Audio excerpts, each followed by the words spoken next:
So we just saw the other day we saw Hokum, the new horror movie by Damien McCarthy, starring Adam Scott as this writer guy. Honestly, it was a lot funnier than I thought it was going to be. Not always in the best way. Well, I mean, kind of, but like we can talk about it later. It does a lot that Oddity does, his second movie, but not as good. I think overall, like the scares were good. I think a lot of the horror build-up moments were typical moments, but like, it wasn't enough to really wow me. And the main issue, or I guess the main good thing about it, depending on like how like twisted your brain is, like when it comes to like comedy. I wasn't really a huge fan. I've been really hyped this movie up for me. Not really entirely his fault, because he's reading a lot of reviews and they're saying it's like a really, really good horror movie, like one of the best ones out. And I was like, okay, like super excited for it. And I felt like it was just very generic for the most part. In my opinion, like there's just nothing that was like super scary. Like even like the jump scares weren't really that crazy. I think the scariest part was the bunny guy with like the big eyes.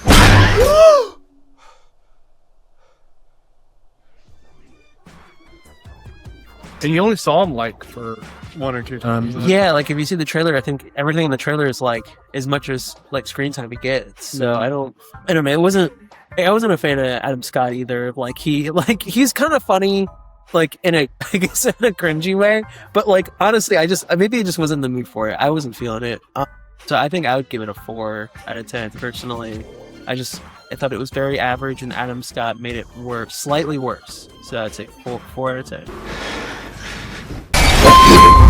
Like me personally, so I went to this movie with like zero expectations. I've only seen like Oddity from the director, so like, and I liked Oddity. I didn't love it, but I enjoyed it. It was a good movie. But so I kind of went in expecting more Oddity, like, and what you get going into Hokum is definitely a little different than that, because like it is essentially a lot of the same like plot elements and like directorial like beats you'd expect from like another movie from him, but then he got Adam Scott to be the lead actor, and like he just, bless you, excuse my French, but he just Adam Scott's the fuck out. And like it's just you have this normal horror movie with like the spooky mansion, the ghost, the stuff, but like then Adam Scott is like, yeah, can you just get me to a room? I am sick of this and I just want to be as far away from the party as possible. And like he just does this like deadpan, like I can't wait to get out of here like mood this entire movie. And it's just so funny to see that from like a horror protagonist. And like it was way more than I thought going in. I thought this was going to be Adam Scott trying to be serious, trying to do like a normal like horror protagonist role. And like for some of the movie he does like do like a somewhat normal like thing, but then like every time he fucking talks, like every time there's dialogue, I guess like his character is supposed to be kind of a douchebag, but then like he just like every line of dialogue is deadpan and sarcastic, and it was like legit just cracking me the fuck up, which is like, yeah, I don't know. Like, so like going back to the movie, I liked it. There were some good visual set pieces. There's like parts of the story that just was confusing and didn't really make sense. Like, why is like bro doing that? But like the Adam Scott performance like elevated the movie from like, I would probably give it like a 6 out of 10 if it was like a normal horror movie. With like the elements it had, but because Adam Scott was there just like cracking me the fuck up with his like cringy ass performance for like the whole movie, it really elevated it to like a 7 out of 10, because like you just don't really see this kind of acting in horror movies that often.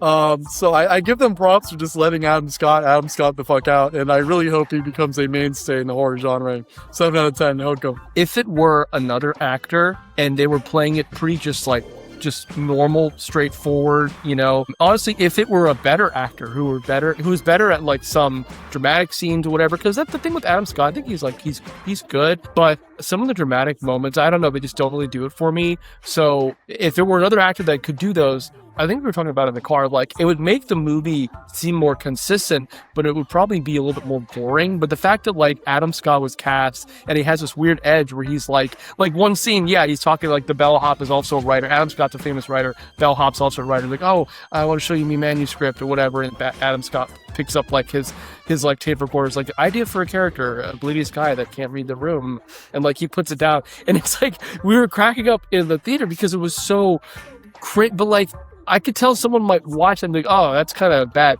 And I didn't react like that. But at the same time, it's like you almost never see that. It's so awkward. It's like so funny because no one else was laughing. But I think they meant for it to be like a funny moment, and that you just don't see that much of that kind of stuff, you know, because when he's by himself, he's pretty normal, but like, I don't know. So that definitely elevates the movie to almost like a Trap level. But the thing is, like, no, Trap had moments where it was supposed to be funny and other characters were being silly, just like Josh Hartnett was being silly. Whereas with Hokum, I know those lines were supposed to be funny, but Adam Scott was the only character that was acting like that. So it was really like out of place. I don't know. It's a weird like gray area. If you like that kind of humor that is almost like accidental, you might like it. If you like Trap, you might like it. Yeah. What do you think? What was that movie like the Paul Rudd and the comedy sketch guy from like last year? I forgot, it was like Friendship. I think. Friendship, yeah. It was like almost like not to that extent, but it was almost a horror movie equivalent of that, because like in Friendship, like all the other characters were acting mostly normal except for the protagonist. And like this is kind of a similar vibe. Like everyone else is like completely in place for like an Irish like folklore horror movie, but they just have Adam Scott just doing that the whole Which is funny to say because one of the main characters who he kind of like works with is like this crazy old man who supposedly killed his wife, and he's fairly normal. Like, yeah. In terms of his acting, just very realistic. You know, when you like pair him up with like Adam Scott's just like every line is like sarcasm. And I get it. Like he's a sad writer. You know, he has a sad past. He went to Ireland for a reason. Like you kind of figure these things out. But it's so much that it's just like it elevates it. Yeah, it does. So what, you said 7? I said 7. And you said 4. So I'll give it a 6. Okay. Because you gave it a 7, so. Oh, yeah, that's right. Sorry, I forgot about that. This is why we started doing reviews again. We have a feature film. Don't forget to like and subscribe. Follow us on TikTok. And Facebook. Don't bother searching on Instagram because we got fucked. But we have our first feature film. This is a spooky house. I think there's Mystery in Morrowbrooke coming out in probably on Halloween, but it's definitely in October. So like and subscribe and follow for more updates on that. It's like a horror mystery comedy that is supposed to be funny. I think there's yeah. Oh, that's gonna leave a mark.